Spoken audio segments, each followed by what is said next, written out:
এখন চলছে শীতকাল। আর শীতকালে কিন্তু সবকিছুই খেতে ভীষণ ভালো লাগে। আর বিকালে মনে হয় কি খাবো? কি এমন একটা স্পেশাল নাস্তা হবে? তাই আমি আজকে ঝটপট ছোলা ভুনা নিয়েছি। একদম হোটেল স্টাইলে কিভাবে ছোলা ভুনা করতে পারবেন, সেই রেসিপিটাই আজকে শেয়ার করছি। খুবই সহজভাবে দেখানোর চেষ্টা করেছি। আশা করছি আপনাদের সবারই অনেক ভালো লাগবে। চলুন ঝটপট দেখে নেওয়া যাক।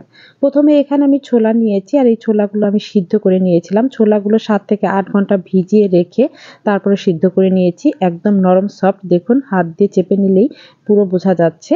এরপরে রান্নার প্রসেসে চলে আসলাম। রান্না করার জন্য চুলায় একটা কড়াই দিয়েছি আর পরিমাণ মতো তেল নিয়েছি। তারপরে দিয়েছি আমি দারুচিনি আর এলাচ। এর থেকে যখনই ঘ্রাণ ছড়াবে তখন দিয়ে দিব আমি পেঁয়াজ কুচি।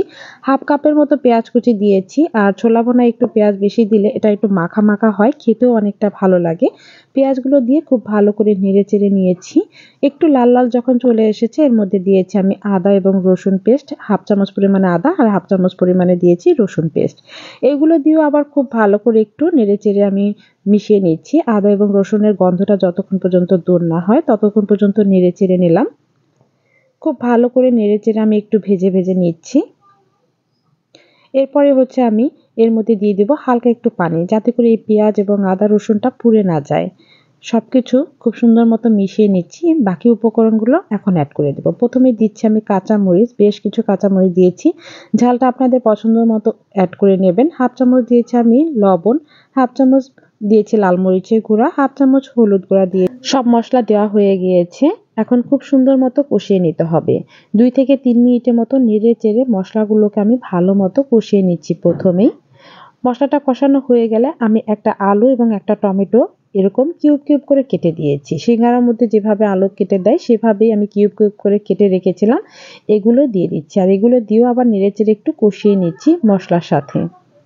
আলু এবং এই টমেটো কষানোর মধ্যে আমি হাফ চামচ পরিমাণে দিয়েছি ধনিয়া গুঁড়া, হাফ চামচ দিয়েছি আমি ভাজা জিরে গুঁড়া। এগুলো দিয়ে খুব সুন্দর মতো আমি কষিয়ে নিচ্ছি।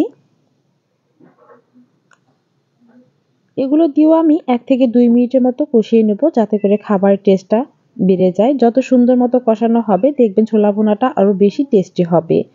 এখন দিয়ে দিব ছোলা। যে ছোলাগুলো আমি সিদ্ধ করে রেখেছিলাম এগুলো আবার কিন্তু খুব ভালো করে আমি ধুয়ে পরিষ্কার করে নিয়েছি। এখন এগুলো দিয়েও খুব সুন্দর মতো কষিয়ে নেব। আর এই আলুটা দেওয়ার কারণে ছোলা ভুনাটা খেতে কিন্তু অনেক ভালো লাগে।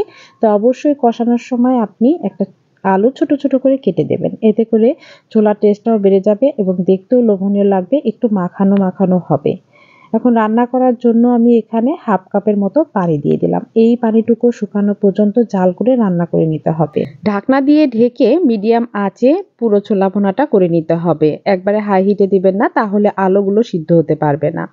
দেখুন একটু মাঝে মাঝে নেড়েচেড়ে দিচ্ছি আর আলুগুলোকে চেক করে নিচ্ছি সিদ্ধ হচ্ছে কিনা। প্রায় সিদ্ধ হয়ে গিয়েছে। আবারও ঢাকনা দিয়ে ঢেকে আমি ২ থেকে ৩ মিনিটের মতো জাল করে পানিটা কিন্তু শুকিয়ে গিয়েছে। এখন এই খুন্তির সাহায্যে একটু নেড়েচেড়ে আলুগুলো ভেঙে দিচ্ছি, যাতে করে ছোলা ভুনাগুলো একটু মাখা মাখা হয় আর খেতেও অনেকটা ভালো লাগে। খুব ভালো করে নেড়েচেড়ে রান্নাটা করে নিচ্ছি। আর শেষের দিকে দিয়ে দিব আমি এখানে গরম মসলার গুঁড়ো।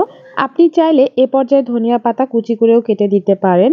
যার যার টেস্ট অনুযায়ী এটা ব্যবহার করবেন। তবে হোটেল স্টাইলে কিন্তু অবশ্যই গরম মসলা গুঁড়োটা শেষের দিকে ব্যবহার করে থাকে। এখন খুব ভালো করে নেড়েচেড়ে নিচ্ছি। ছোলা ভুনাটা কিন্তু আমার প্রায় হয়ে এসেছে। দেখেই বুঝতে পারছেন কতটা লোভনীয় হয়েছে। ঝটপট এইভাবে আপনি কিন্তু ছোলা ভুনা করে দিতে পারেন। আর এই ছোলা ভুনাগুলো দিয়ে কিন্তু মুড়ি মাখিয়েও খেতে পারবেন বা শসা টমেটোর সাথে পরিবেশন করলে অসম্ভব টেস্টি হয়। দেখেই বুঝতে পারছেন কতটা লোভনীয় হয়েছে। আর ছোলা ভুনার এই সহজ রেসিপিটা যদি কারো ভালো লেগে থাকে তাহলে লাইক, কমেন্ট, শেয়ার করে সবাই পাশেই থাকবেন। এ পর্যন্ত আমার রেসিপিটা দেখার জন্য সবাইকে অসংখ্য ধন্যবাদ। আবারও হাজির হয়ে যাব নতুন রেসিপি নিয়ে। সে পর্যন্ত সবাই অনেক ভালো থাকুন। আল্লাহ হাফেজ।